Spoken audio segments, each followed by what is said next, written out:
తినకుండా సెల్కొచ్చావు? నోట్లో పెట్టుకోగానే వాంతి మేము వచ్చింది. కూడా తినేది అదే కదా. నువ్వు గర్భిణీతో ఉన్నావని నీకేం స్పెషల్ భోజనం తీసుకొచ్చి పెట్టరు.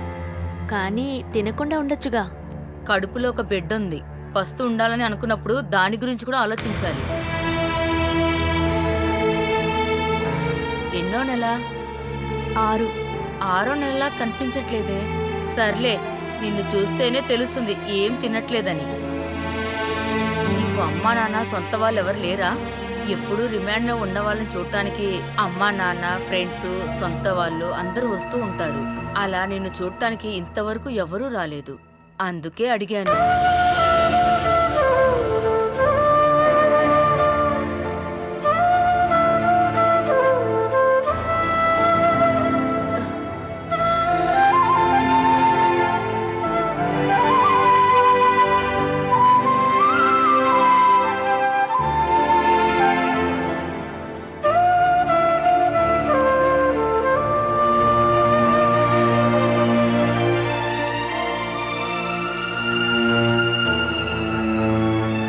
నీ వాళ్ళంటూ ఎవరూ లేరా?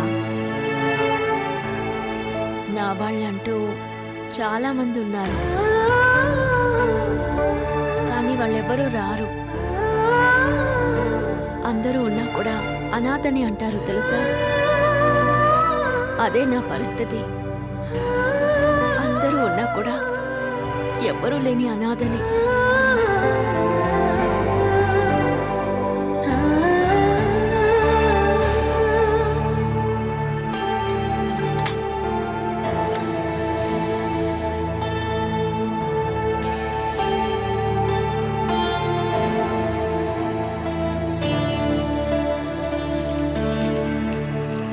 ఎక్కడికి బయలుదేరారు? మెడికల్ షాప్కి వెళుతున్నా. 2 రకాల టాబ్లెట్స్ అయిపోయాయి. ఇంకా అది వేసుకోకపోతే అనవసరమైన అనారోగ్యం. ఏమండి, బాల విషయంలో మనం ఏదైనా చెయ్యాలి కదా. ఏం చేయాలంటావు? 36 లక్షలు తిరిగిచ్చి తనను కాపాడడం అనేది మన వల్ల అయ్యే పనా? తన్ని జైలు నుంచి విడిపించడానికి ఏదో ఒక దారి. దానికి ఒకే ఒక దారుంది. నా దగ్గర నుంచి ఇవ్వడానికి కనీసం నా దగ్గర 100 రూపాయలు కూడా లేవు. ఓ పని చేద్దాం, మనం హరికి చెప్దాం. అక్కర్లేదు. అలా చెప్పావంటే వాడు మనల్ని ప్రశాంతంగా ఉండనివ్వడు. వెళ్ళి లాయర్ని కలువు, స్టేషన్కి వెళ్ళి బాలాన్ని కలువు. అలా ఏదో ఒకటి చెప్పి నన్ను ప్రశాంతంగా ఉండనివ్వడు. చెప్పకుండా ఉంటే ఎలాగండి? వాడికేం తెలియనక్కర్లేదులే. అలా తెలిసినా కూడా వాడు అక్కడుండి ఆర్డర్ చేస్తాడే తప్ప ఇక్కడికొచ్చి ఏం చేయలేడు కదా. దానివల్ల నాకు భారం ఎక్కువే గాని ఏ ప్రయోజనం లేదు. ఏమండి, ఈ పరిస్థితుల్లో తన జైల్లో ఉండి కష్టపడుతుంది కదా. తప్పు చేసినప్పుడు శిక్ష అనుభవించాల్సిందే. ఎన్ని చెప్పినా అది మన కూతురు కదండి. దొంగతనాలు, మోసాలు చేసి జైలుకు వెళ్లిన వాళ్ళంతా నా పిల్లలు కారు. మనకసలు బాలసుధ అనే పేరుతో కూతురే లేదనుకుందాం. నేను వెళ్ళి ఒకసారి చూసొస్తాను. తాను అద్దెంట్లో ఉంటున్నప్పుడు వెళ్ళి చూసుండొచ్చుగా. ఇప్పుడు జైలుకు వెళ్ళి చూడాలని నీకెందుకంత ఆతృత? తాను డబ్బు దొంగిలించడం నిజమైతే శిక్ష పడుతుంది. తాను ఈ పని ఒంటరిగా చేసుండదు, ఎవరితోనో కలిసి ఈ పని చేసుంటుంది. అది చట్ట ప్రకారం జరగని. అదే ఆలోచిస్తూ నీవిక్కడ కూర్చొని బాధపడకు. మనిద్దరం ఏమీ చేయలేని పరిస్థితి. ఏం జరుగుతుందో చూద్దాం.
మనోజ్, బాల విషయం ఏమైందయ్యా? అదొక దొంగ కేసుని తెలిసింది, కానీ ఎవిడెన్స్ బాలకి వ్యతిరేకంగా ఉన్నాయి. కంపెనీ బిల్ నుండి ఒక కస్టమర్ బిల్లు మొత్తం తప్పుగానే ఉండింది. అయ్యో, గర్భిణీతో ఉన్న అమ్మాయి చెయ్యని నేరానికి జైల్లో ఉండడం నేను అస్సలు తట్టుకోలేకపోతున్నాను. నేను వెళ్ళి లాయర్ని కలిశాను.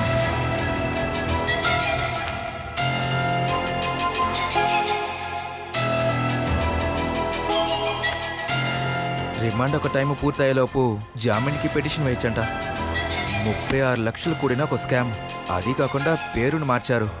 బాల అసలు అఖిలాండ పేరుతో ఎందుకు జాబులో చేరిందో అర్థం కావట్లేదు. చిన్నప్పుడు ఆ పేరుతోనే తను పిలిచేవారు.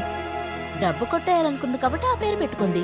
లేకపోతే ఆ పేరు ఎందుకు ఇస్తుంది? ఈ పరిస్థితిలో కూడా నీ కోపం ద్వేషం చూపిస్తున్నావు. అందరూ కలిసి తన్ని జైలు నుంచి ఎలా విడిపించాలా అని ఆలోచించాలి. నేను చెప్పా తను లక్షలు కాజేసింది కాదుగా.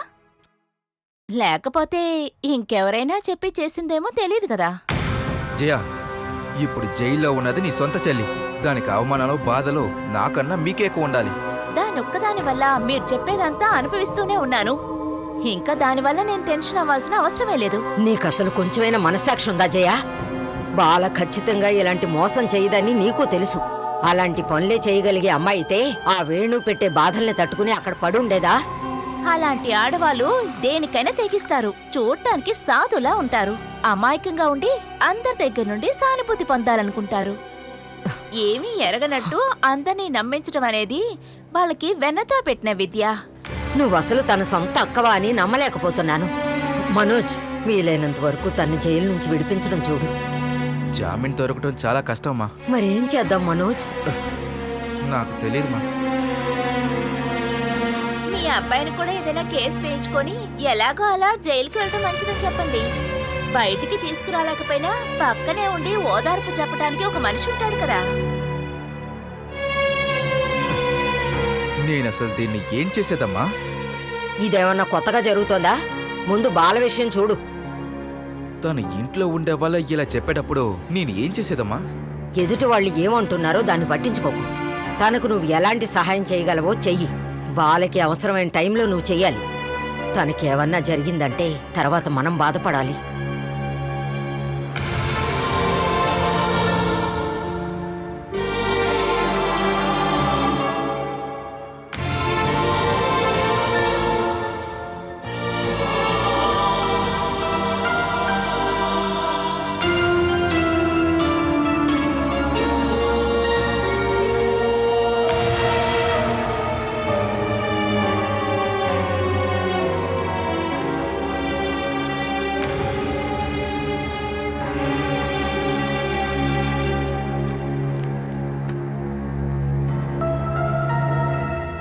బాలసుధా వాళ్ళ క్లోజ్ రిలేటివ్స్ ఎవరైనా బాలీలో ఉన్నారా?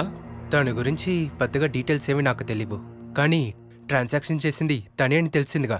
దాంతో మూవ్ చేయండి. నేరస్తురాలు తనే, కానీ దీనివల్ల మాత్రం కోర్టులో ఈ కేసు చెల్లదు. పోలీస్ ఇన్వెస్టిగేషన్తో అక్కడున్న అకౌంటెంట్ ఇచ్చింది ఫేక్ అడ్రస్ అని ప్రూవ్ చేస్తే చాలు. ఇంకేంటి ప్రాబ్లం? ప్రదీప్, మన స్టేషన్ చుట్టుపక్కలనో ఆంధ్ర చుట్టుపక్కల జరిగిన విషయం కాదు ఇది.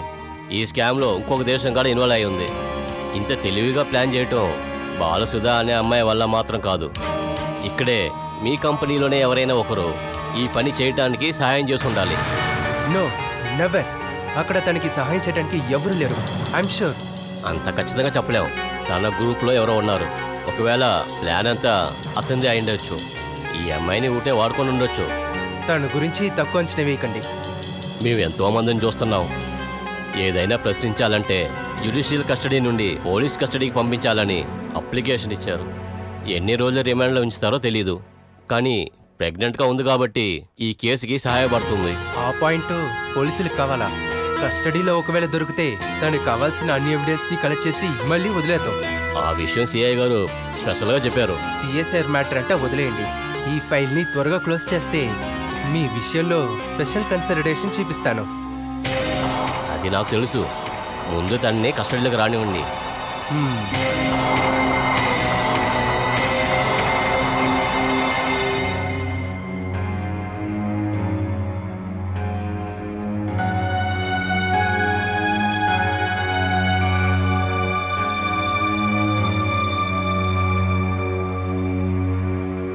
నువ్వేంటి ఆలోచిస్తున్నావు? అది ఏం లేదు. పోలీసులు అడిగినప్పుడు నువ్వు నేరాన్ని ఒప్పుకో.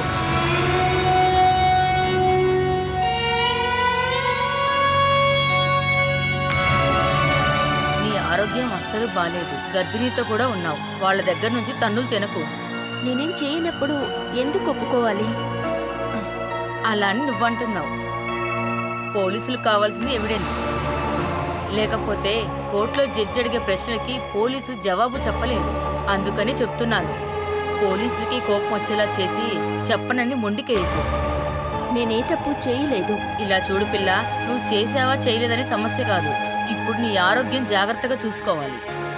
వాళ్ళకి గాయం బయటికి తెలియకుండా కొట్టడం బాగా తెలుసు. వాళ్ళతో తన్నులు తిన్న తర్వాత చెప్పడంలో ఏ ప్రయోజనం లేదు. నీ బిడ్డకి ఏం కాకుండా ఉండాలంటే నీ ఇష్టం వచ్చినట్టు నువ్వు చేసుకో.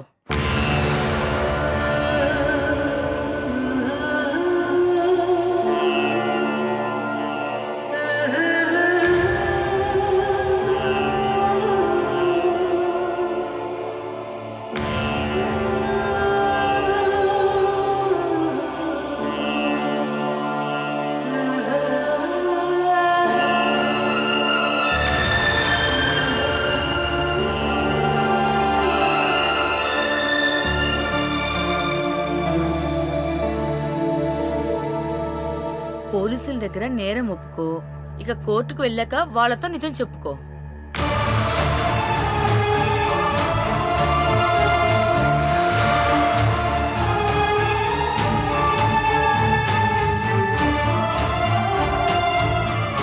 చేయని నేరాన్ని నేను అస్సలు ఒప్పుకోను.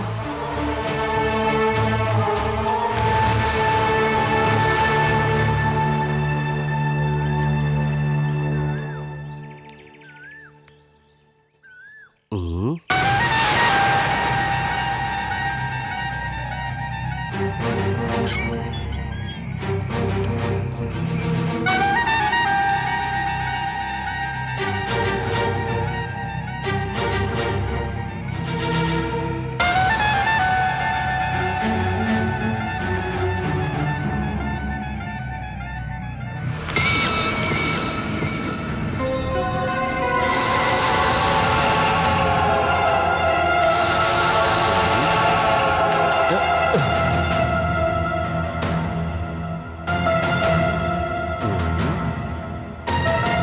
ఎవర్రా నువ్వు? నేను రాఘవని, ఏ రాఘవను, ఎవరు రాఘవను, ఎందుకు రాఘవను? మీడియేటర్ రాఘవని, అంటే బ్రోకర్ రాఘవని.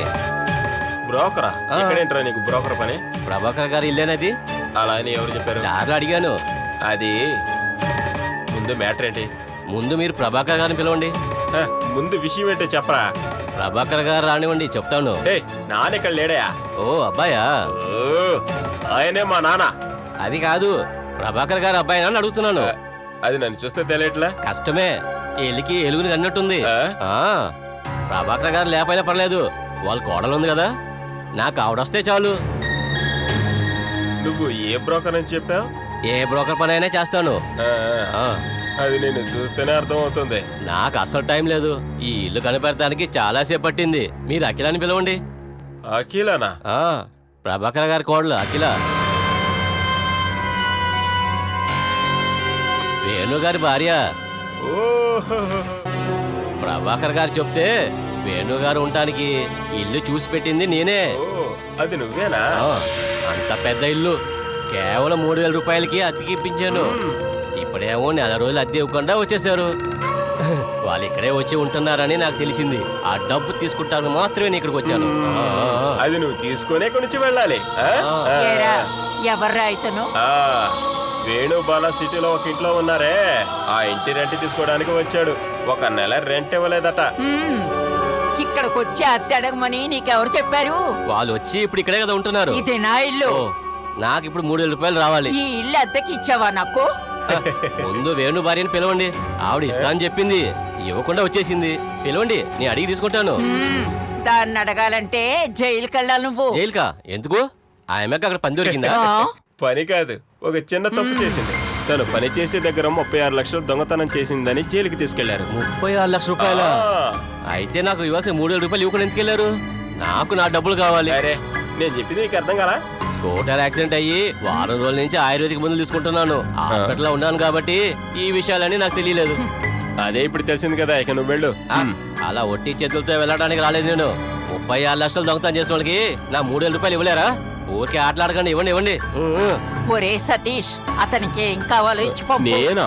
అమ్మకి అంతా అర్థమైపోయింది. థ్యాంక్స్ అమ్మా. ఇవ్వండి ఇవ్వండి ఇవ్వండి. ఏంటి? అమ్మ చెప్పింది కదా, మీకేంటి ఇబ్బంది? నా చేతుల్లో పెట్టేయండి. ఒరే అరే. ఇచ్చేరా. ఇస్తాం, రారా. నీకు డబ్బే కదా కావాలి, ఇంకా ఎంత రావాలి చెప్పు. ఆ? అరే మీరే ఇవ్వక్కర్లేదు. ఆ అమ్మాయి భర్తున్నారు కదా, అతను పిలవండి. తానొస్తే నీకు పెద్ద నోట్లు వేస్తాడు. అందుకని వాడి చేతి నుంచి చిల్లర తీసుకోకుండా ఇక్కడ నుంచి పారిపో, వెళ్ళు. లేదంటే నువ్వు హాస్పిటల్లోనే అడ్మిట్ అవుతావు, ఖర్చు ఎక్కువ అవుతుంది. వెళ్ళరా. మళ్ళీ నువ్వు ఈ ఊరు వైపు కనపడ్డావో అయితే 3000 రూపాయలు బండి ఖర్చు పోయినాయి. ఇక పైన నువ్వు ఎక్కడ ఉన్నావో నీ నోట్లో ఉన్న అప్పుల్లోని కింద ఉంటాయి. వెళ్తాను. నాకు మాత్రమే కాదు, అక్కడ కుట్ల కూడా ఇవ్వాలి. డబ్బు అడగడానికి వచ్చే వాళ్ళ గతి ఇంతేనని వెళ్ళి నువ్వు అందరికీ చెప్పు.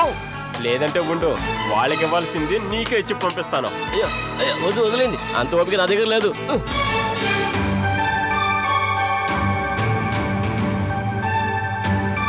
మనం అనుకున్నట్టు కాదురా, అది అక్కడ అప్పులు చేసి ఇక్కడికి వచ్చింది.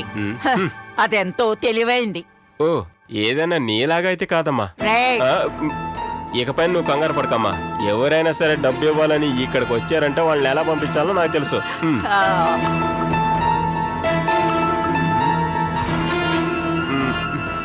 ఏదైనా సరే ఆ 36 లక్షల రూపాయలు ఎక్కడ దాచి ఉంటుంది?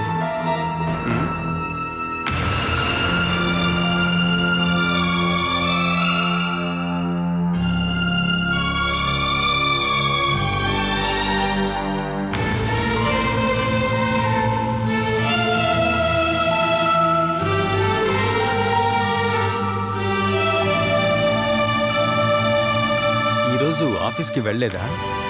ఇవాళ వెళ్ళొద్దనుకుంటున్నాను. సూరజ్, నాకు ఒక హెల్ప్ చేస్తారా? అఖిల ఇప్పుడు రిమాండ్లో ఉంది. నాకు తన్ని చూడాలనుంది. తన అమాయకమైన మొక్కవే నాకు గుర్తొస్తోంది. నాకు నిద్ర కూడా పట్టడం లేదు. నువ్వేం మాట్లాడుతున్నావు చమేలి? ఈ కంపెనీ నుంచి లక్షలు మోసం చేసిన ఒక అమ్మాయిని పోలీసులు లాకప్లో పెట్టారు. నీ డబ్బు దొంగిలించిన వ్యక్తి మీద నీకింకా సింపతియా? తన ఆ పని చేసి ఉండదని నాకు తెలుసు. తను కాకపోతే ఎవరు? అది తెలీదు. అయితే నువ్వు ఓ పని చెయ్యి. తనకు వ్యతిరేకంగా ఇచ్చిన కంప్లైంట్ని వాపస్ తీసుకో. అఖిల ఈ మోసం చేయలేదు కాబట్టి కంపెనీకి వచ్చిన నష్టాన్ని మేమే భరిస్తామని రాసివ్వు. ఒక బంగారం చైన్ కొనలేనందువల్ల పసుపు తాళ్ళు తాళి వేసుకుని తిరుగుతున్న ఒక అమ్మాయి లక్షల్లో మోసం చేసిందని నేను నమ్మలేకపోతున్నాను సూరజ్. అదే కారణం. అలాంటి వాళ్లే ఎక్కువగా మోసాలు చేస్తుంటారు. ఒకేసారి లక్షలు కోట్లు సంపాదించాలన్న పేరాశ. తను ఒంటరిగా చేసుండదు. వేరే ఎవరిదో పెద్ద ప్లాన్ ఇందులో ఖచ్చితంగా ఉంటుంది. తను మాత్రమే కాదు, తన మొగున్నని వేషం వేసుకుని అందరినీ మోసం చేస్తున్నాడే. ఊరు మొత్తం వినిపించేలా భార్యను ఇబ్బంది పెట్టి మనల్ని మోసం చేశాడే రాస్కెల్, వాణ్ణి కూడా అరెస్ట్ చేయాలి. అప్పుడే దీని వెనకాల ఎవరున్నారో తెలుస్తుంది. పోలీసులు అవన్నీ ఎంక్వైరీ చేసేశారు కదా. వాళ్ళు భార్యాభర్తలనేది తెలిసిన విషయమేగా. నాకనిపించట్లా. రేపో ఎల్లుండో ఒక 2 గంటలకి మీరు నాతో రావాలి. మనం అఖిలని కలిసి మాట్లాడదాం. తను ఏం చెప్పదలుచుకుందో వినాలి కదా. తను చాలా తెలివైన దొంగ. నీలాంటి అమ్మాయిని ఎలా సెంటిమెంట్తో కొట్టాలో తనకు తెలుసు.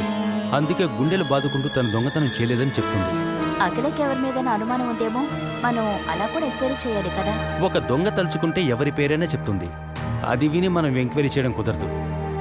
అన్ని ఎవిడెన్స్ దొరికిన తర్వాతే కదా కేసు కోర్టుకి ఎంక్వైరీకి వెళ్తుంది. తను మోసం చేయకుంటే కోర్టులోనే తెలుస్తుందిగా. ఇకపైన ఈ విషయం గురించి మనం మాట్లాడద్దు. అఖిల అనే దొంగది నీ కంపెనీలో పనిచేయలేదు అనుకో. తన విషయం ఇక కోర్టు పోలీసులే చూసుకుంటారు.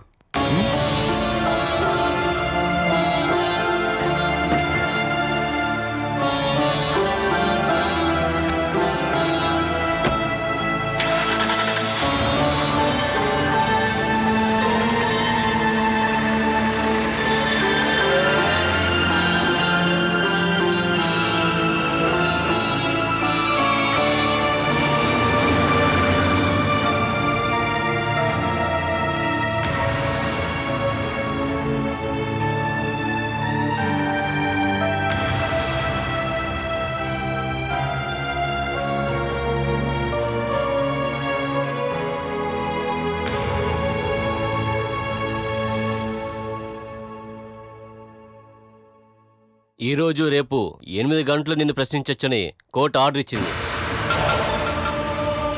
ఈ 8 గంటలు నువ్వు జ్యుడిషియరీ కస్టడీలో కాదు, పోలీస్ కస్టడీలో ఉన్నావు. నీ వెనక ఎవరున్నారో చెప్తే ఈ రోజే నేను ఛార్జ్షీట్ క్లోజ్ చేస్తాను. లేకపోతే రేపు మళ్ళీ రావాల్సి వస్తుంది. నాకు తెలియని విషయాన్ని ఎలా చెప్పమంటారు? నోట్తోనే చెప్పువే. నువ్వు నేరం చేసావని ఈ కోర్టు నమ్ముతుంది కాబట్టే నిన్ను మేము రిమాండ్లోకి తీసుకున్నాం. ఇక నువ్వు ఏ ఎవిడెన్స్ ఇవ్వక్కర్లేదు. ఈ స్కామ్కి నీకు సాయం చేసింది ఎవరు? వాళ్ళ పేరేంటో చెప్పు. నువ్వు మెసేజ్ చేసిన అకౌంట్ నంబర్ ఎవరిది చెప్పు. సార్, మీరు ఎన్నిసార్లు ఇదే ప్రశ్న అడిగినా నా దగ్గర ఏ జవాబు లేదు. నీకు సరైన ట్రీట్మెంట్ దొరకలేదు అనుకుంటా.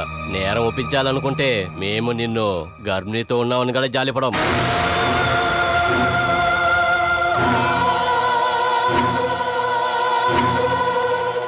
పేరు మర్చి చెప్పడం, మోసం, డబ్బు దొంగతనం చేయడం, ఈ మూడిటి మీద కేసు ఫైల్ చేశారంటే 7-8 ఏళ్ళు జైల్లోనే ఉండాలి. ఈ ఒక్క కారణం చాలు వేణుదాన్ని వదిలేయడానికి. కోర్టు విచారణ జరపడానికి ముందే మనం వాడి మనసు మార్చాలి. ఖచ్చితంగా దాన్ని వదిలేస్తాడు. నువ్వు ఇప్పుడు ఏం చెప్పాలనుకుంటున్నావమ్మా? వేణు అన్న మీద నీకున్న కోపమంతా పోయిందా? నాకు వాడి మీద కోపం లేదురా, వాడిని వల్లో వేసుకున్న బాల మీదరా.